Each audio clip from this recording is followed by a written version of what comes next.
Space Nerds!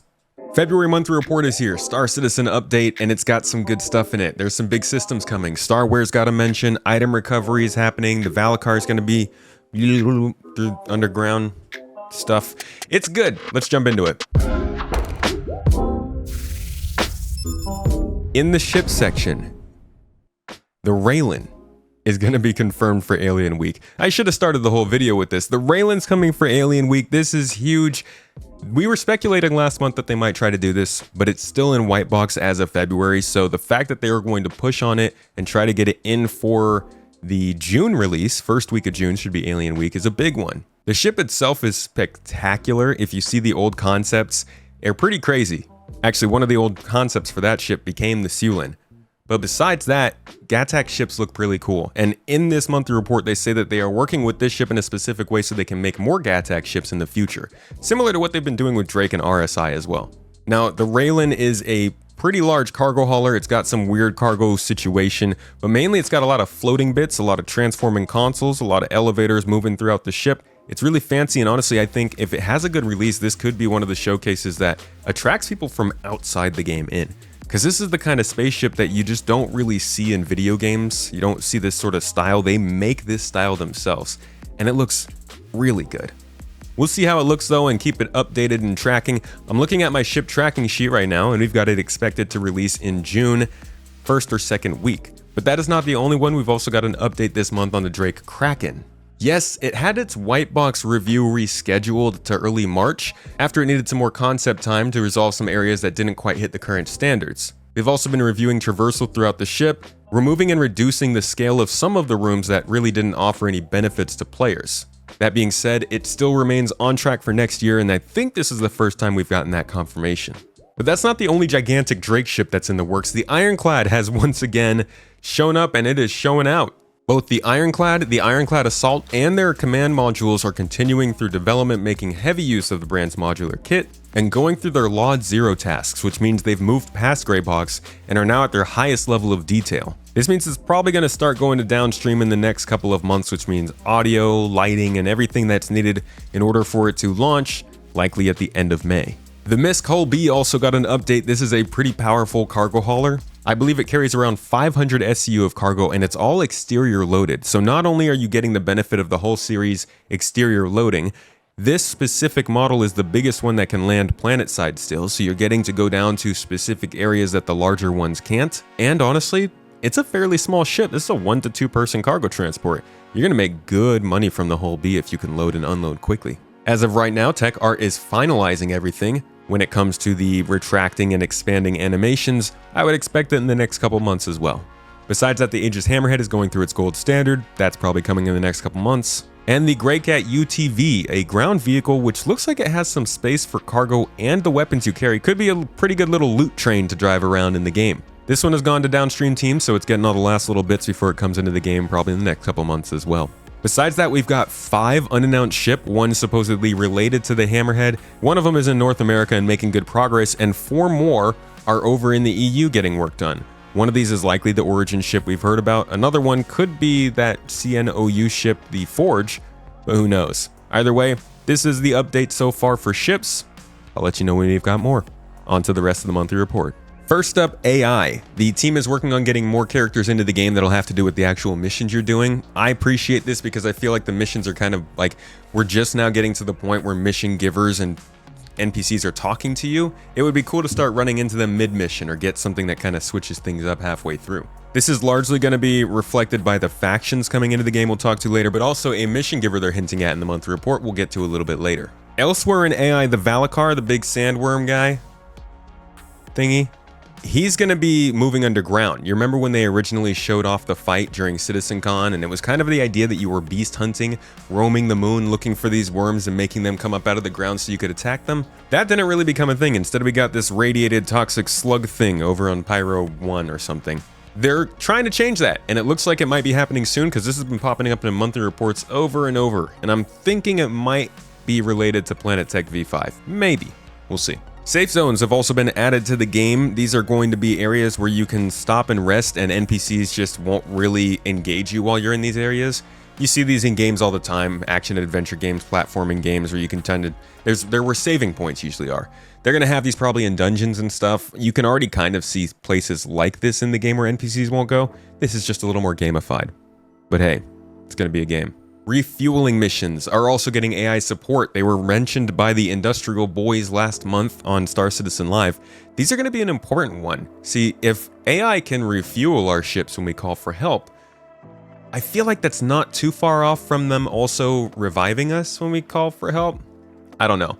In the animation department, the character team is working on new voice packs and animations for NPCs coming into Nyx, mostly, as well as new mission givers that are going to be coming later this year. Now, I think this is Recco Battaglia, as she seems the most likely first mission giver to come in with the mining missions we'll talk about later, but it does sound like they're trying to add a lot more narrative and generally just like a feel of human presence in these missions. We started last year with them just kind of calling us.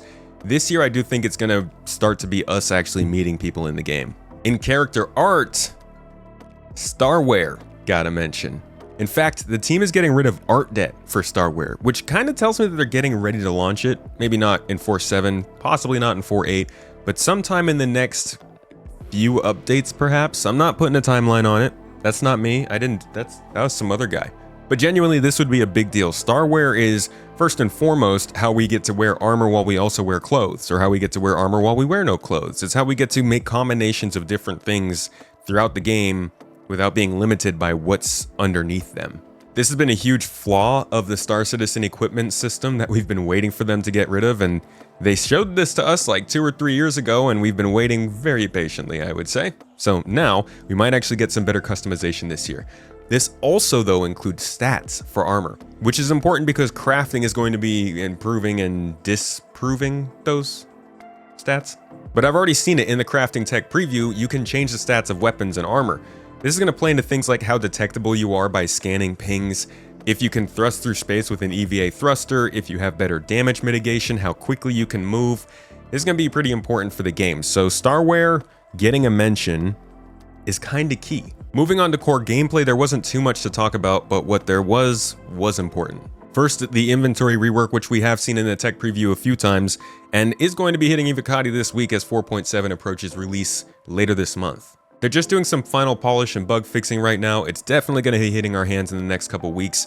It doesn't fix every problem with the old inventory, but it fixes a lot of them. Store all, move all, proximity looting, even slightly more reactive.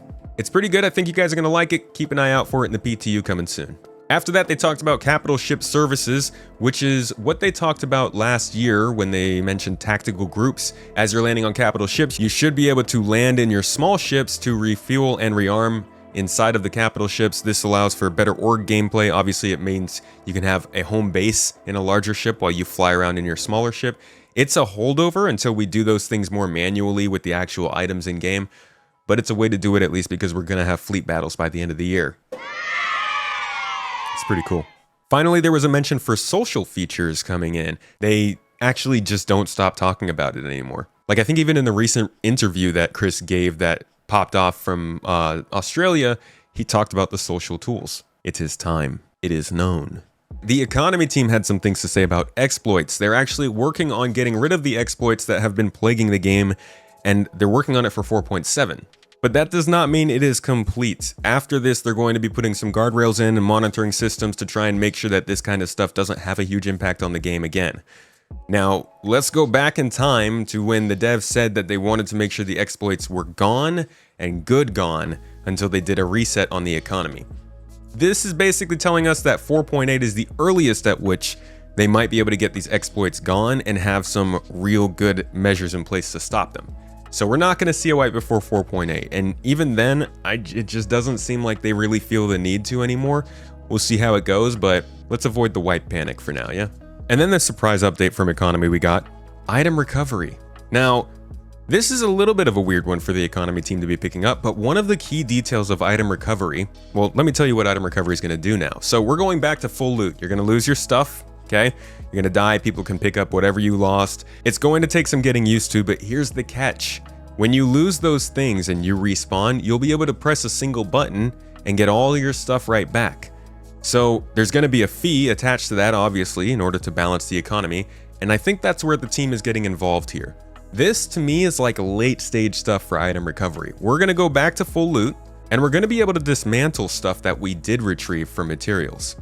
It's all adding to a more exciting game, but it's going to take getting used to for sure. The mission design team is finally bringing back courier missions. We haven't had them since 4.0. We had a lot of missions disappear when 4.0 dropped, and it's taken them a while to get them to work in the new game again, but courier missions are coming back in, and with that they are defining the different levels and tiers of cargo hauling. First is the courier missions, which have your one-handed to two-handed boxes or items, your artifacts, the things that you're picking up in caves and delivering to some broker who needs to sell to an expensive client. I hope these are your really high-value smuggling and, legal delivery missions that you can do if you have a small ship and you just want to be high quality, low quantity. Then there's also going to be the actual straight delivery missions. These are going to be 1 to 6 1 SCU boxes, so your general kind of small cargo hauling missions, but those only are getting a step up towards the actual cargo hauling missions. This is really anything going up past 6 SCU, so we're talking 6 SCU up to 800 SCU up to whoever knows what's past that. This is pretty key because cargo hauling actually as a profession's only a couple years old, but it is progressing pretty well in getting reputation and tiers and interstellar missions. I like to see it. But next up from the mission design team is actually some defend ship mission updates. This is really just a quick fix. Basically, the ship that you're defending will no longer go from having completely good health to just dying.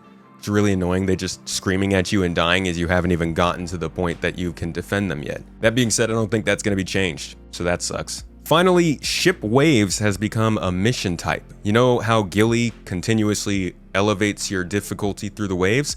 They have now added that to other factions and contractors. So essentially, you'll be able to take ship wave missions from other people, and I think this is interesting because Ghillie is actually the testbed for receiving blueprints as a reward in the tech preview. I do wonder if this means they're going to try and put a lot of those blueprints into this kind of progressive ship wave style of gameplay. They were supposed to make a sort of swarm mode in AC years ago. I wonder if this is where that went. It'll also include the ability for them to have some sort of a large ship boss fight at the end of this template every time. So this is likely how we're going to get to the tactical fleet battles at some point. The narrative team mentions 4 stations coming in at the Keeger Belt with refueling, rearming, and repairing facilities, as well as any of the support you might need as the bumbling traveler tooting your way through the Nyx system. The space stations look pretty cool. They look kind of like Nyx but broken up into smaller asteroids. They are different from the space stations we have in Stanton and Pyro, and they look like they might actually have the interior set of Nyx as well, so maybe they are going to feel a little bit different from the other space stations. Hopefully they have some different music sets as well from my man Pedro. These locations are going to include courier missions, hauling missions, patrol missions, and resource gathering missions. I'm guessing in the local areas and not necessarily in the space stations themselves.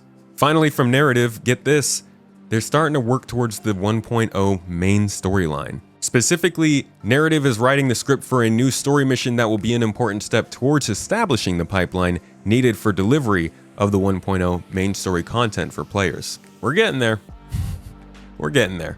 If you didn't know, the main storyline in Star Citizen is actually based around the rivalry between Earth and the old Sol system and Terra Prime in the Terra system, which is supposed to be the new center of humanity. I don't know how it's going to play out, but I'm guessing it's going to be a lot of subterfuge and spying and delivering and mining and basically all the things. Finally, in online tech, a lot of bug fixes and just kind of optimizations. To me, it felt like, because I'm not going to tell you what they actually said, it doesn't make sense. It feels like the team is buttoning down the hatches on server meshing and really starting to optimize the work they've done over the last year.